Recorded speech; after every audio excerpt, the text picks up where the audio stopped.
Partager le savoir. Une émission de la rédaction de Canal Académie.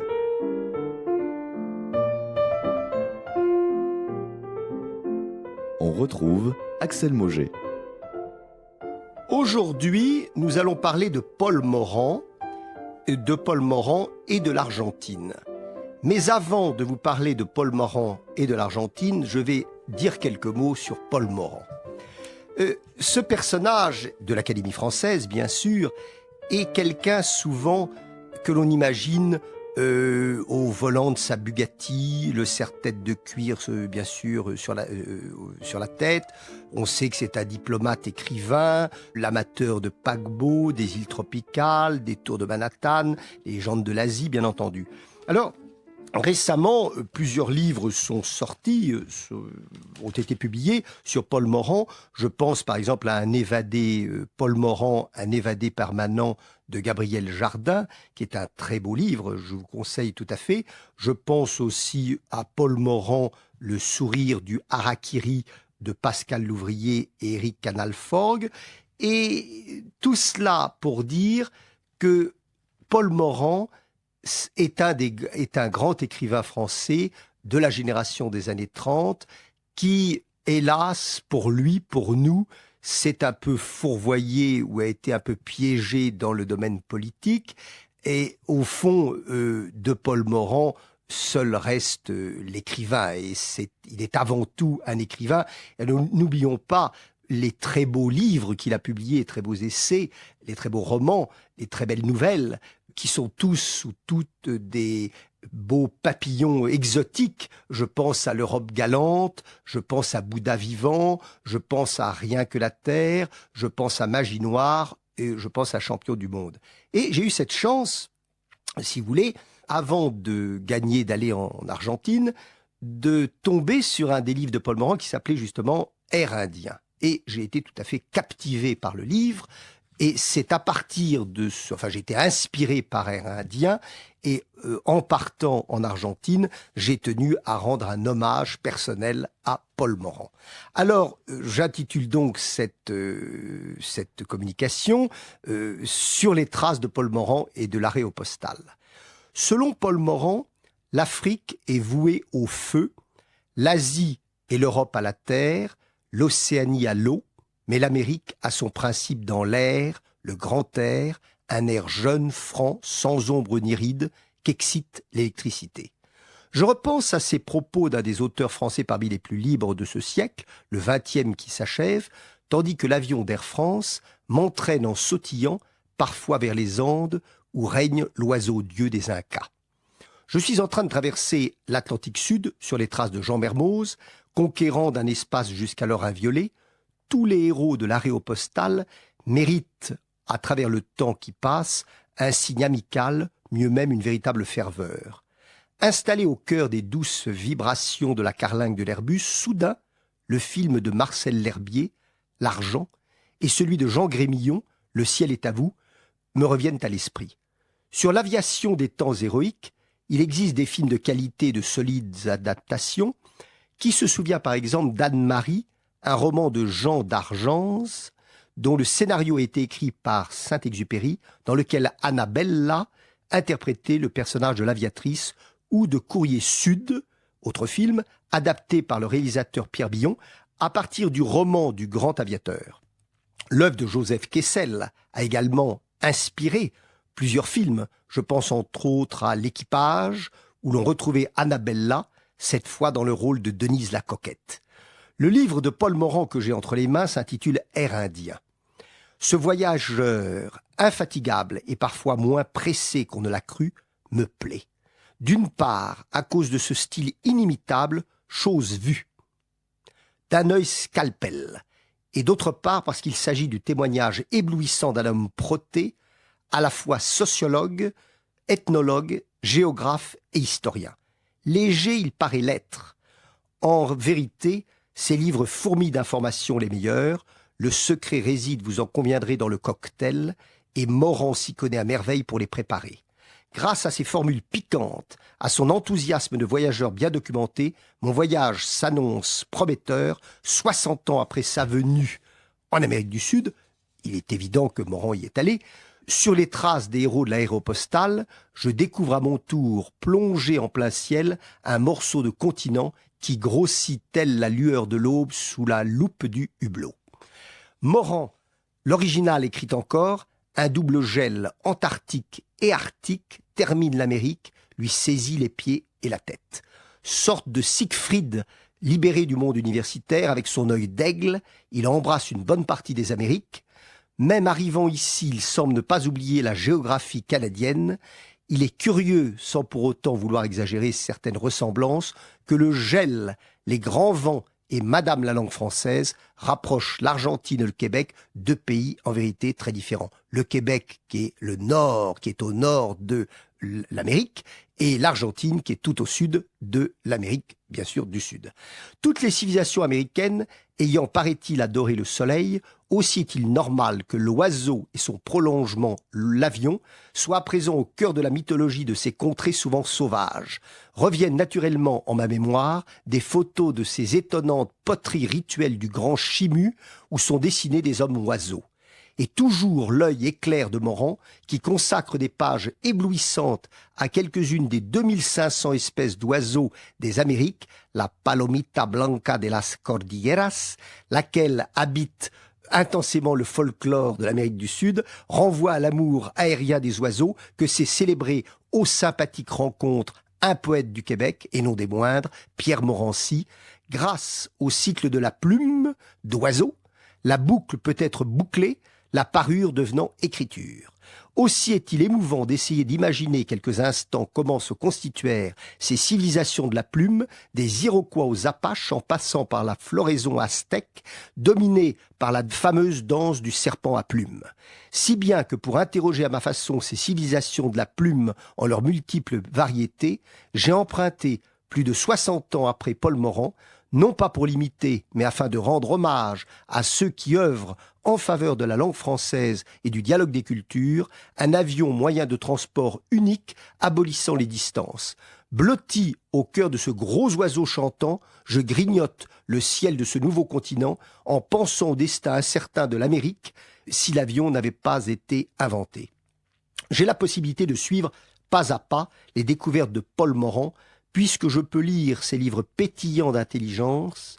Certaines de ces notations me fascinent, celles notamment où il voit l'Argentine telle l'image d'une grande peau étendue au soleil.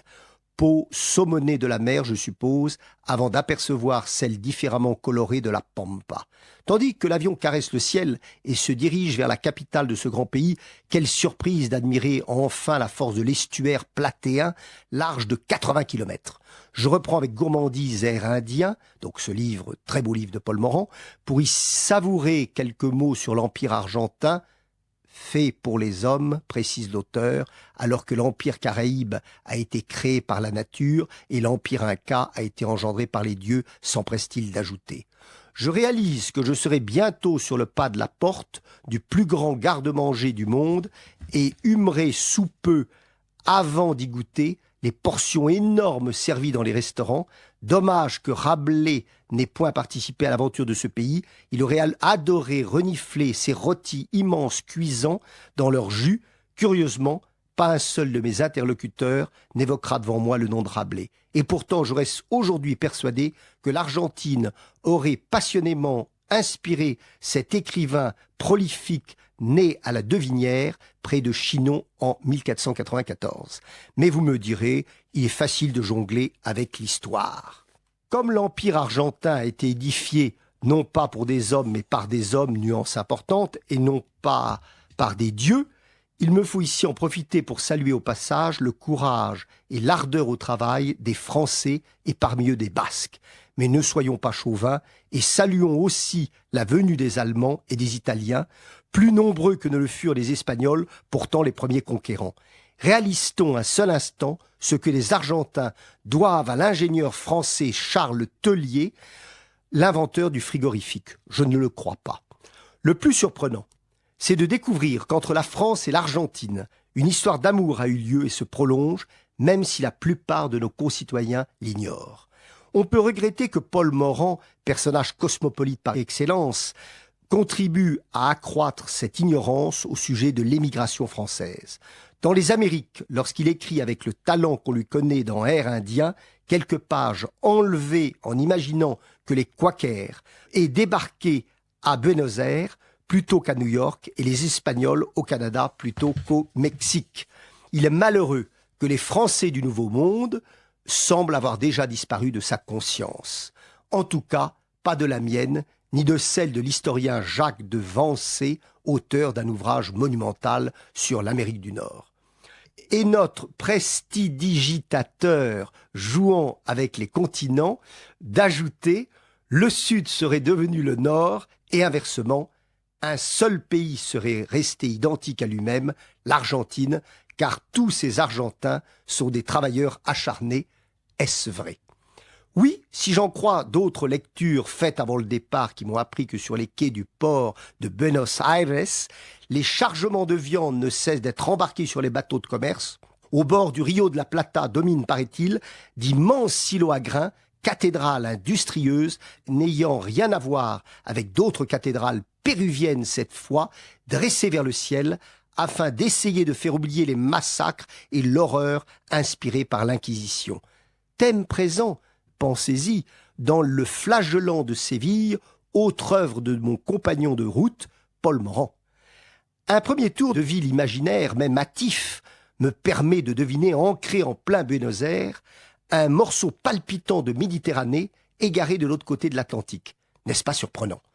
Avant d'aller sonner demain aux portes de mes relations argentines, je me glisse déjà tel un fantôme sur les pas de nombreux visiteurs jusque dans les ruelles du quartier de la Boca où résident des descendants de Génois toujours prêts à boire des fiasques de Chianti à l'ombre des fromages testiculaires et d'autres délicatesses parmesanes pendues aux poutres des estaminets. À la Boca est né le tango. Danse de la ville, un tango tendre, sensuel et métissé d'Italiens. Le tango parle andalou avec l'accent napolitain au son de l'accordéon allemand, confie toujours bien renseigné l'auteur d'Air Indien. Certains parmi les meilleurs chanteurs furent des Français. L'un d'entre eux, Carlos Gardel, a connu le triomphe en exprimant cette copulation rythmée, belle image morandienne qui descend en ligne droite, elle aussi de la Méditerranée. Énigmatique Gardel, devenu héros national après avoir brouillé tant de pistes, qui était-il ? Un voyou, un violent, ayant passé 6 ans de sa vie dans une prison d'Ushuaia, avant de devenir célèbre, impossible de le savoir puisque son casier judiciaire a disparu. Quand est-il né ? On ne le sait pas exactement. Ce Français d'origine ou non, ce bâtard ou non, était un malin qui a su se servir à merveille du cinéma et de la radio. Celui que l'on considère comme le plus célèbre chanteur de tango meurt hélas dans un accident d'avion à Medellín le 24 juin 1935. Était-ce un attentat pour le faire disparaître ? Entre le poumon et le cœur, les médecins trouvèrent, paraît-il, une balle. Selon la légende, elle aurait été tirée par Ernesto Guevara Lynch, le père du Che. Allez savoir la vérité. Il nous reste le sourire énigmatique de Carlos Gardel et son extraordinaire capacité à choisir les mots de ses chansons nostalgiques. Toujours en proie à mon imagination prospectrice, je tourne le dos au quartier très touristique de la Boca, non exempt de charme, pour rendre visite tel le fantôme d'un château à vendre à Palermo, le 16e arrondissement portegne, de la ville de Buenos Aires, lieu comble de richesse et de secrets que Morand trouve triste. Faut-il préciser que dans les années 1930, on ne batifolait pas avec les mœurs en Argentine.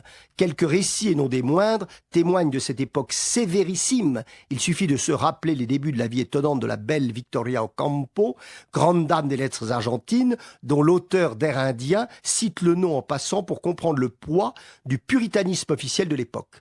En vérité, morale puritaine et sensibilité latine n'ont guère d'affinité. Le sang chaud des latins a en effet besoin d'une drogue qui s'appelle l'amour.